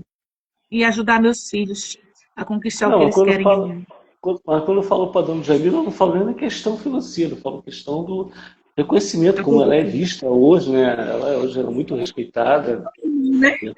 Então, Assim, nem tanto, né? Tem muita galera que não gosta dela, mas o pessoal é, preto não concorda com se eu for. ela, entendeu? Mas ela é respeitada, né, dentro Você, do patamar você viu dela. a Viola Davis, né? Não te contando a Viola Uhum, Davis. uhum, O que ela passou para chegar onde chegou? Eu li o exato. livro dela já. Eu li o livro dela, gente. Às vezes as pessoas olham para ela assim, sabe o que ela passou para chegar lá? Aonde Exato. você chegou, você não é preto, a Cristo meu irmão. Mas para você estar onde vocês chegarem aí, só vocês sabem o que vocês passaram. E eu sei que vocês querem Ah, chegar muito mais além, né? volta e E a meia tem gente gente, que fala aí, a gente.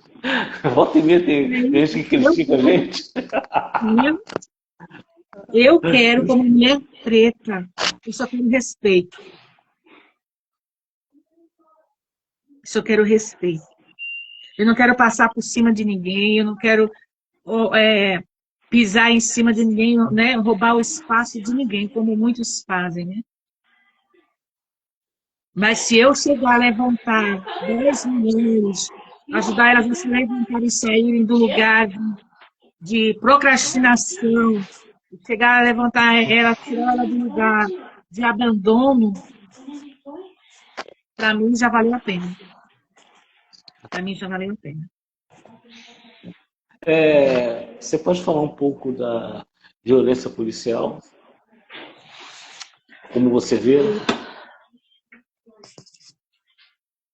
Olha, vamos usar uma palavra, principalmente contra os negros, né? A gente está vendo tantos pretos sendo mortos por policiais. E é revoltante. Eu fico revoltada vendo essa situação. E a gente vê, para mim é triste. Para mim é triste. E aí muitas vezes a gente se vê impotente diante de uma cena dessas que a gente vê. E o mais assim, estranho, né, por dizer interessante, mas não tem nada de interessante, o mais estranho é quando você vê policial preto, né, oprimindo o irmão da quebrada. Exato, é algo que você não entende. Pelo menos a minha cabeça buga, tá entendendo? Não tem como você não se revoltar. Não tem como você não se revoltar vendo a cena dele. E está se repetindo demais. Sendo perseguida dentro da loja, uma loja, um shopping, né? Um segurança negro perseguindo uma mulher negra. Né? Cadê a força do racismo estrutural? Aí é uma força do racismo estrutural. Né? Aí é que é complicado. Você vê uma pessoa da mesma cor institucional matando um irmão de cor. Humilhando um irmão de cor. Mas a gente sabe que isso aí é a sociedade que... A sociedade, muitas das vezes, cobra isso. E impõe isso aí. Fica aquela pressão em cima. E a gente está vendo isso todos os dias aí, gente. Todos os dias. E aí, isso aí tem que acabar também. Isso precisa acabar. Tem que ter uma luta contra isso. Precisa acabar. A Priscila está falando aqui, eles abusam do poder. Dê poder a uma pessoa e você verá quem ela é. Cris, fala aí. Sei que você está doida para perguntar alguma coisa, eu estou aqui te atrapalhando. Não, imagina. Vocês estão vendo que meus gatos estão tudo participando da live, né? Estou vendo, Daqui a pouco a câmera cai. Vamos falar um pouco sobre a sororidade. O que você vê dessa palavra sororidade, que ela é tão usada, né?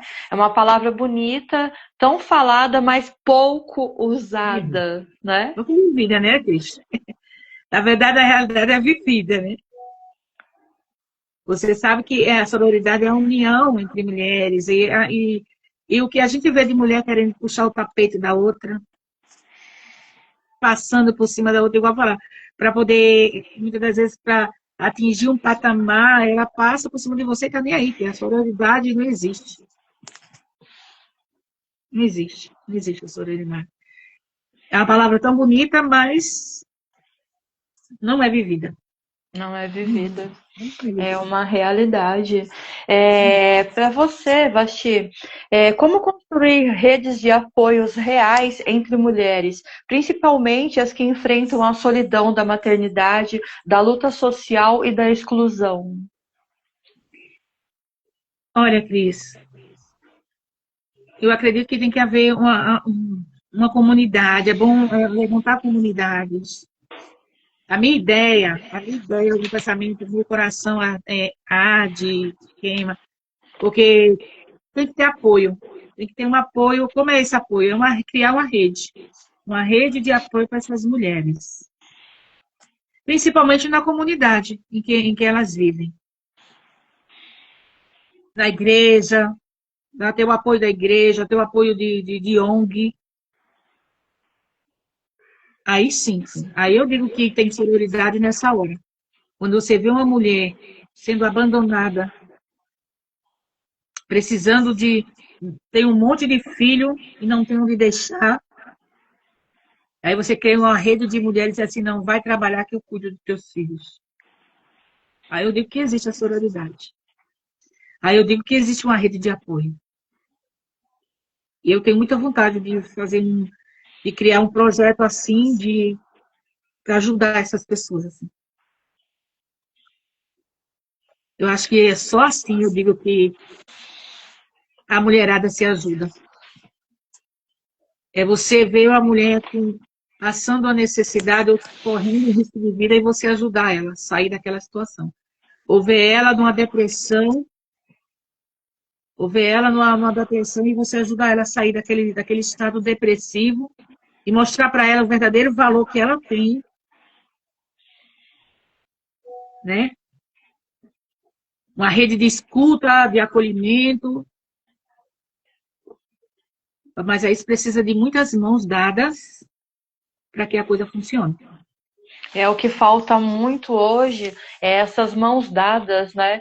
Muitas das vezes há muito mais boca aberta para criticar o teu próximo do que a mão dada, né, em solidariedade. É mais crítica do que ajuda, entendeu? Se derem as mãos, se unir, buscar, correr atrás, tem jeito, né?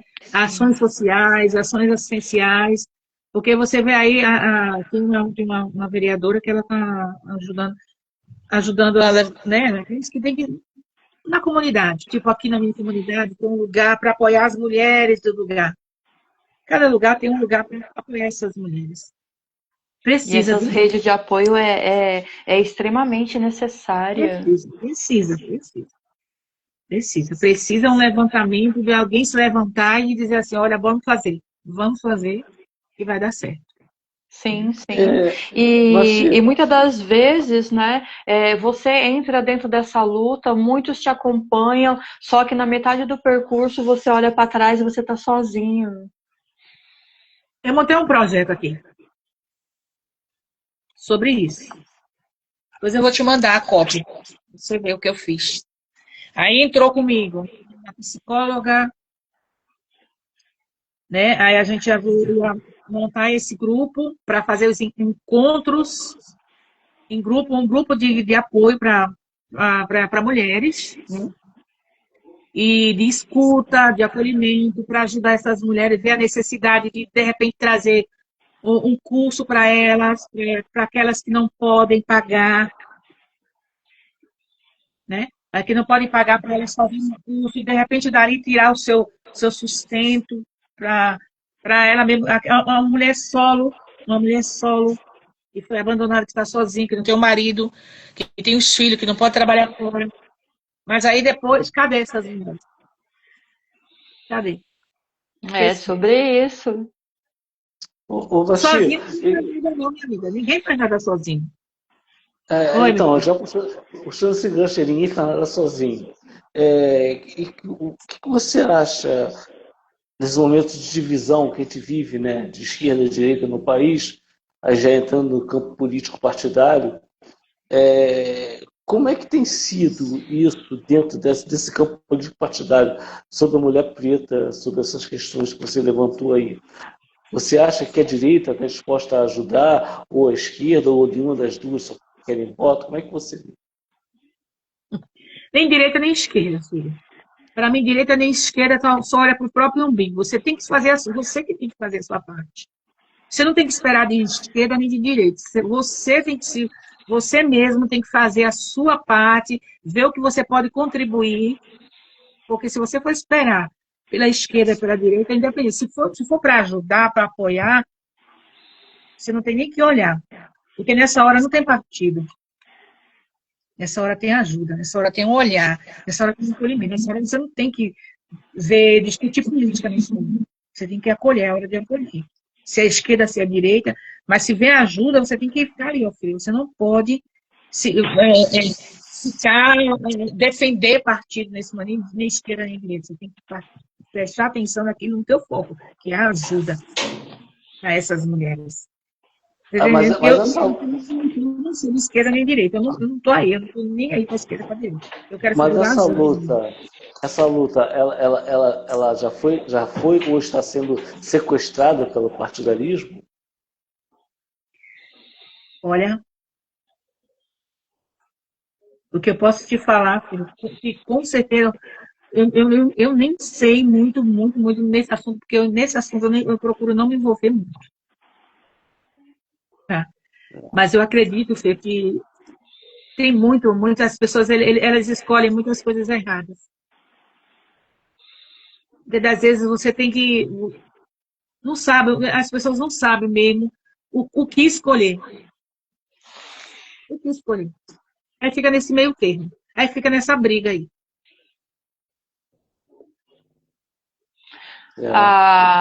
O Léo está Tem dizendo o muito do tempo. seguinte, né? Infelizmente, a divergência de ideias impedem o avanço de ações políticas que visam. O E já virou, avanço, sim, um partidarismo. Termina virando, né? Porque por conta disso, por causa dessa confusão mental que eles fazem na mente das pessoas. Mas isso daí é só para confundir um povo mesmo, para que não seja feito investimentos em políticas públicas e em mais nada, e que seja só perpetuado o roubo, né? E de resto, mais nada. Não, e quem está lá ganhando é quem vai ficar ganhando sempre. Porque Sim. a gente ganha o quê com isso? Fala para mim. Eu coloquei Eu hoje lá no não vou mentir, não. Facebook e é uma realidade, né? É aquela frase que já é bem conhecida, né? Brasil, se jogar uma lona, vira circo, né? E hoje a gente está vivendo isso, né? Virou uma palhaçada dos dois lados. É aquela briga política de direita e esquerda e o povo ali no meio tomando no olho, né? E Só tomando perdidos, né? paulada. Perdido, completamente perdido. Eu fico indignada como que defendem, né, o partidarismo e às vezes, muitas das vezes, dentro de casa não tem nenhum prato de comida, mas está lá defendendo o seu malvado favorito. Oh. É isso aí. Né? É sobre isso, gente. E não é complicado, viu? Sim. Ô Vasti, que experiência que você já teve de acolhimento com mulheres negras e que transformou a sua luta? Olha, quando me acolheram, quando eu mesmo fui acolhida. Entendeu? Porque quando o meu reconhecimento, porque quando eu passei, por tudo isso que eu já falei para vocês, e quando teve essa junção dessas mulheres pretas que me acolheram também, que me acolheram, e daí que eu fui acordar para a vida. Tá entendendo? E tem uma hora de ter um estalo, né? Tem que ter, filho. E daí, por isso que hoje eu acolho também. Eu fui acolhida. Aqui tem os cursos de trans, vamos falar, que é para mulheres negras, capacitando essas mulheres negras para que eles possam, através da trança, né, da ancestralidade, trazendo toda essa história da trança, né? Aí elas dão curso, é uma ONG, e prepara essas mulheres para abrirem seus salões, dão materiais para elas trabalharem. Então, isso é um acolhimento. E vem muitas mulheres, viu? Muitas mulheres que precisam mesmo fazer esses cursos e abrem salões, estão aí ganhando seu dinheirinho, sustentando suas famílias. Que maravilha! Vasti, em Mulheres em Mudança, Transformação em Mim, você compartilha vivências que tocam o íntimo de muitas mulheres. Como foi esse seu processo de transformação pessoal que inspirou esse livro? os processos. Eu trago aqui a minha história, porque, como diz o título, né, a transformação começa em mim, gente. A mudança tem que começar em mim. Primeiro em mim, para depois eu trazer ela para você. Porque não tem como eu falar para você, é a questão da experiência. Eu não posso falar de uma coisa que eu não passei. Do abandono, da rejeição, da traição. Tudo isso eu passei. Então, eu falo daquilo que eu vivi. E, através da minha história, resgatar outras mulheres que estão na mesma situação. E falar para elas assim, eu consegui, você também consegue. Tá? É sobre isso, Cris. É assim que eu tenho com as mulheres.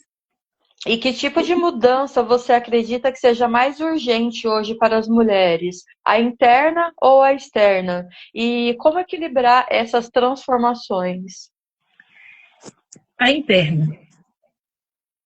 A transformação, a mudança, ela começa de dentro para fora. Né? E para equilibrar, quando você traz a mudança de dentro para fora, a externa automaticamente vai acontecer. Não tem como. Não tem como você mudar por dentro e por fora você não mudar. Porque você vai aprendendo a se valorizar, amar você mesmo. Você tem que se amar primeiro. Eu não posso amar você, Cris, se eu não me amo. Eu não posso amar meu marido se eu não amo, se eu não me amo, se eu não me respeito. Eu tenho que respeitar meu corpo, eu tenho que respeitar quem eu sou, a minha história, de onde eu vim, a minha essência. Eu tenho que respeitar a minha essência. E isso é uma preocupação pessoal. Porque você tem que ser você.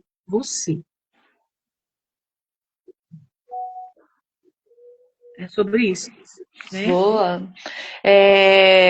Pretas de Elite, Vivendo a Plenitude da Negritude. Traz esse título provocador, né? O que representa para você essa elite preta? Estamos falando de autoestima, identidade ou lugar de fala? Tudo. Autoestima, né? Seu lugar de fala, o respeito a quem você é, as suas raízes, ao que você passou. É aquele ditado, né? É respeitar a sua história. Preta de Elite é sobre isso. Né? É sobre isso. É a plenitude de ser uma mulher, né? Que vive, que sangra, que chora, que sorri. Que se desfaz e se refaz.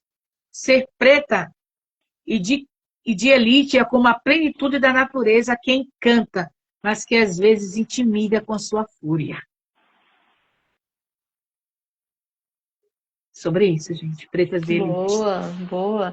E qual foi a reação do seu público, principalmente as mulheres, né, que se viram representadas, né, nessa forma tão afirmativa e empoderada que seu livro retrata? Foi grandioso. Né? Tanto que quem escreveu o prefácio desse livro, Pretas de Elite, foi a segunda juíza preta do Brasil. Uau!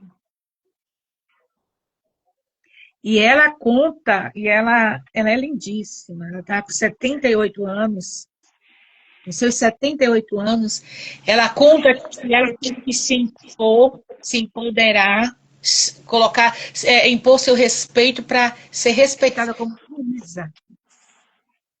Ela conta o que ela pensou enquanto mulher preta para chegar onde ela chegou. Então, só isso, gente, já diz tudo.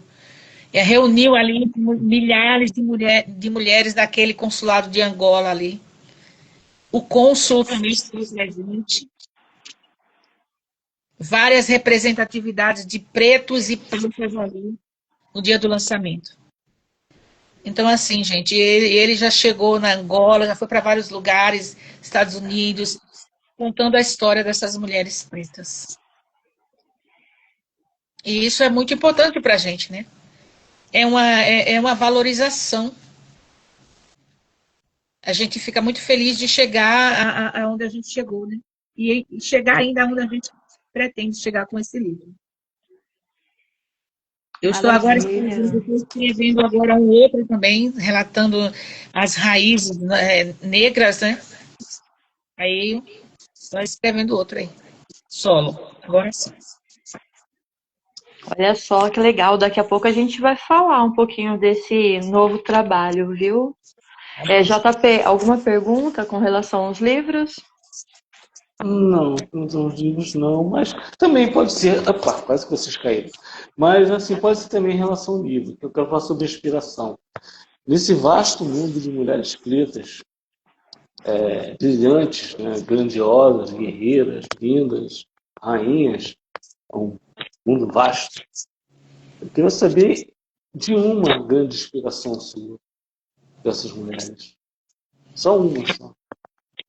Você quer saber dessas que participaram do livro ou das que eu já conheço? Isso, desse mundo vasto, né, de mulheres pretas, famosas, anônimas também para muitos. Para mim, agora, no momento, né, eu falo das brasileiras, né?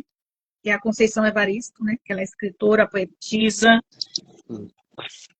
com a idade que ela tem, mas ela está ali, ela está conquistando o seu espaço tão sonhado e ela tem meu respeito. Conceição Evaristo. Bacana, legal. Os seus livros, quando você escreveu, né, quando você idealizou, assim, o que te impulsionou? Assim, qual a principal contribuição que você queria trazer para cada pessoa que pegasse e começasse a explorar o seu livro? Qual o primeiro impacto que você queria produzir nessas pessoas? O resgate dessa mulher. O resgate do abandono, o resgate da traição, o resgate das feridas emocionais. E nós temos as principais feridas emocionais, que é o abandono, a rejeição, a injustiça. Então, eu trabalho nessa linha para resgatar essas mulheres, tirar elas do buraco, vamos assim dizer. Essa é a minha intenção. Em cada livro que eu escrevo, mostrando para ela que existe, que tem uma saída para ela. Quero mostrar para ela que tem uma saída. Através de técnicas, através de aplicações, de exercícios, de resgate da sua autoestima, do seu valor, né? A história do que eu passei, a minha história de vida, mostrando para ela a verdade, a realidade que muitas mulheres têm. Porque muitas das vezes a minha história é a história dela. A minha história é a história dela. Boa. Quero dar boa noite, né, e agradecer pela presença, né, do Black Cia, que está aqui com a gente, Ronaldo Corredor, o Léo, a Pri, o Som das Quebradas, né, tá aqui com a gente, né, salve, Salviano, máximo respeito. Salviano, o Kelvin Lopes também tá aqui com a gente, satisfação em tê-los conosco. Monique Rodrigues também entrou, máximo respeito e gratidão a todos, né, por doar um pouquinho do seu tempo para estar aqui participando com a gente. E vocês podem fazer perguntas para Basti também, viu? Sintam-se à vontade. Vasti, para você, né? Me perdi de novo. Essa mulher vive se perdendo, meu Deus. Pois é. Oh, meu Deus. Aqui, ó, como que é para você escrever, né, sobre a dor, né, e sobre força ao mesmo tempo? E como que você se mantém emocionalmente firme para você tratar desses temas tão profundos? É que eu acabo escrevendo para eu não me perder, né? E eu acabo me perdendo. Fala de novo, Cris. Como que é para você escrever sobre dor e sobre a força ao mesmo tempo? E como que você se mantém emocionalmente firme ao tratar esses temas tão profundos? Você já ouviu falar da escrita terapêutica? Quando você escreve, você eterniza a sua história, você se liberta daqueles traumas, né? E quando você escreve sobre isso, você impulsiona outras mulheres a também escrever, porque tem espaço. Porque as mulheres têm, todo mundo tem uma história. Todo mundo tem toda mulher tem uma história, né? Eu já estou com 58 anos, haja história para contar, viu? Haja história. Haja história. Então, assim, quanto mais eu escrevo, você vai lembrando, né, das histórias dos episódios que você já passou. E você fica, eu me fortaleço. A gente termina se fortalecendo, né?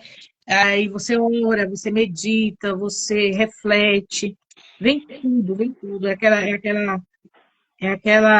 Aquele misto de coisas que vai te impulsionando a escrever, né? E entender o processo. Entender o processo. Sobre isso, Cris. Eu queria que você falasse pra gente quais as novidades que vêm por aí da Vasti. Vem uma coletânea com 9 mulheres, né, mulheres cristãs da igreja, né? Vem um livro, esse livro, né? Raízes, Negras Raízes, que vai contar a história de mulheres desde lá, Negras Raízes, até a minha geração.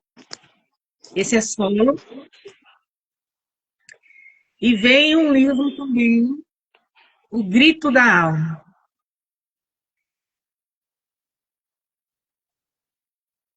Que o grito da alma, muitas das vezes, a tua alma grita dentro de você, querendo falar algo que a tua boca não consegue falar. E o livro é sobre isso. Opa, maravilha! Bem esperado, então. E necessário, né? JP? Tá sem som. Tá sem som. Pronto, eu tirei o som para poder ouvir melhor. Eu falei que são 22 horas e 1 minuto, parece que já deu, né? 2 horas, a Vasti deve estar cansada também. Nossa, né? Maravilha a live, bate-papo maravilhoso. Maravilhoso. E eu queria que, nessa reta final aqui, que a Vasti deixasse, né, uma palavra para aquela menina preta lá atrás que começou a trilhar esse caminho. O que ela diria para essa menina preta, que é ela mesma, né? Se ela tivesse a oportunidade de se encontrar? Dizer para ela assim: você venceu. A humilhação que você passou lá atrás, enquanto criança, que alguém te chamava de cabelo de bombril, e que alguém que chegou para você não vai chegar a lugar nenhum. Você chegou, até onde você chegou, e você vai muito além, né? Porque você pode todas as coisas naquele que te fortalece. Boa. Lindo isso. Lindo mesmo. É você. Vasti, a escrita tem um tom de acolhimento e força, né? Que conselho que você dá para as mulheres que querem escrever, né? Mas que ainda duvidam das suas próprias vozes, de seus próprios talentos? Eu digo para aquelas que nunca escreveram e que agora estão escrevendo, apenas comece, escreva. Não se preocupe com a vírgula, com a concordância verbal, não se preocupe agora. Coloque o que você sente, o que está dentro do seu coração, tudo no papel. Porque depois que você colocar no papel, ele vai tomar forma e vai virar um livro. Entendeu? Porque você não tem que ficar preocupado. Muitas vezes a gente não escreve porque a gente... eu não sei escrever. Eu vou cometer erros. Não. Escreva. Foi assim que falaram para mim. Apenas escreva. E eu escrevi. E virou um livro. E eu complemento, você acaba se surpreendendo depois com o resultado da sua escrita. Nossa, é super satisfatório. Né? E você vê a devolutiva das pessoas, né? E dizer assim, nossa, eu tô lendo esse livro e eu estou chorando aqui. Aí você vê que seu dever foi cumprido, né? Que ali a sua mensagem foi passada, né? Você passou a mensagem. Sim, sim. Que mensagem que você deixa para as mulheres que estão cansadas, desanimadas, mas que ainda carregam dentro de si a vontade de continuar? Se levante. Saia desse lugar. A ordem para você hoje é se levantar. E agradeça por tudo que você passou. Seja grata. Porque a gratidão, ela traz bênçãos, ela afasta a maldição da sua vida. Seja grato. Se levante e dê a volta por cima, porque Deus tem muito mais para você. Boa. Como você define sua missão no mundo, gata garota? Eu sou longe disso. A minha missão aí é alcançar mulheres. Quantas eu puder alcançar. Essa é a minha meta. Com os meus livros, com os meus testemunhos, com as minhas histórias, com as minhas palestras, com os meus encontros, aonde eu for e aonde eu chegar. Se eu conseguir alcançar os meus encontros, na mesa com as amigas que eu faço na minha casa, convido elas à minha casa, preparo uma mesa linda para elas, uma mesa posta, e elas vêm, sentam e ouvem e saem felizes. Ai, que tudo! Gratificante. Convido elas, mando convite, preparo uma mesa posta e elas vêm na minha casa. E a gente come, a gente conversa, e a gente bate um papo. Sobre isso, gente. Vasti, para a galera que quer adquirir o teu livro ou algum trabalho com palestra, ou trabalho de psicanálise, como é que faz para entrar em contato? Chama no meu direct. Em você, agora que as pessoas sabem que você também me conhecem, só me chamar, entrar em contato aí, pedir o telefone, ou entra no meu direct lá no meu Instagram, né? E me chama. E a gente vai conversar. No meu WhatsApp, tá bom? Se quiser adquirir os livros também. A gente está nas feiras também, nessas feiras que tem, né? Essas feiras de escritores independentes, a gente também participa. Tá aí. Mais uma pergunta, JP? Não, só isso mesmo. Agradecer muito a presença da Vasti, que Obrigada, muito brilhantou esse podcast. Normalmente a gente acaba assim entre uma hora e meia, e nos entendemos bem que é um assunto que eu gosto, entendeu? Falar de gente preta, falar da resistência, falar da luta, falar do empoderamento preto é algo que, sem nenhuma hipocrisia, no dia me alegra. Por isso que uma das minhas pós-graduações eu escolhi fazer sobre a questão da africanidade pela UF, que é um assunto que sempre me contagiou. E é um prazer ter você aqui, esse teu bonitismo. Acho que não tem palavras que eu possa descrever a alegria que me deu ter você hoje aqui falando com a gente. Muito obrigado. Obrigada, amei vocês dois, maravilhosos. Opa, maravilha. Eu quero agradecer a todos que participaram da live hoje, né? Esse bate-papo vai estar gravado, depois o JP vai fazer os cortes, né, para a gente estar fazendo divulgação. E eu quero agradecer em especial a toda a família da Vasti, porque o apoio da família é essencial. E eu falo isso dentro da cena hip hop, dentro dos eventos onde o rap canta pro rapper mesmo, né? Dentro da cena hip hop, dentro do reggae, onde as pessoas esquecem, né, de buscar o seu público, esquece que a tua família faz parte do seu público, os teus amigos, teu vizinho, teu gato, teu cachorro, também é teu público. Você vê aqui a gente fazendo a live, uns 4, 5 gatos veio participar para ver quem é que estava do outro lado da tela, vamos dizer assim, dessa forma, né? Então, o apoio familiar, ele é importantíssimo. Então, olha que lindo, os filhos da Vasti estão presentes na live, o esposo dela presente na live, e isso é importante. E a galera tem que aprender isso, contar com seus familiares também, né? E os familiares também, né? Contar com tá ali presente, né? Prestigiando o trabalho dos teus, né? Porque isso é muito importante.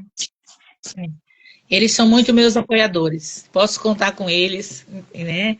Eles vão cantar, onde eu estou, eles estão, então aí. Depois é só mandar o Pix. Filha.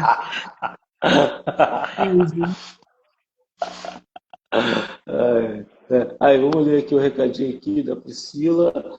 Obrigada por vocês dois receberem tão bem minha mãe e dar a oportunidade de fala para minha mãe. Pô, o prazer foi todo nosso. Tá aqui o Léo que mandou também pelo respeito com Mames. E é isso. Entendeu? Então, mais alguma coisa que a gente quer falar? Eu quero dizer que assim que eu tiver disponibilidade de agenda, né, eu quero abrir aqui, né, gente, e o irmão dela também, porque eu sei que eles também têm muito a dizer. Opa, então. Tá o convite de pé, hein? Quando quiser, é só falar. E agora, né, eu quero que a Vasti faça suas considerações finais pra gente dizer tchau, que nem os Teletubbies, é hora de dar tchau. Agradecer a você, Cris, pelo convite, né? Agradecer. Não sei o nome dele, esqueci. JP, não tem nem como esquecer, JP.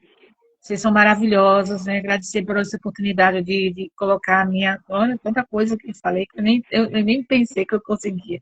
Mas eu agradeço pela oportunidade, agradeço pelos meus filhos estar presente. Muito obrigada, gente. Um beijo para vocês. Gratidão a todos, máximo respeito. E assim a gente encerra hoje nossa conexão Roots. É isso aí, galera. Na resistência. Semana que vem a gente está de volta. Forte abraço, beijo e resistência sempre. Fui, galera. Tchau. Tchau.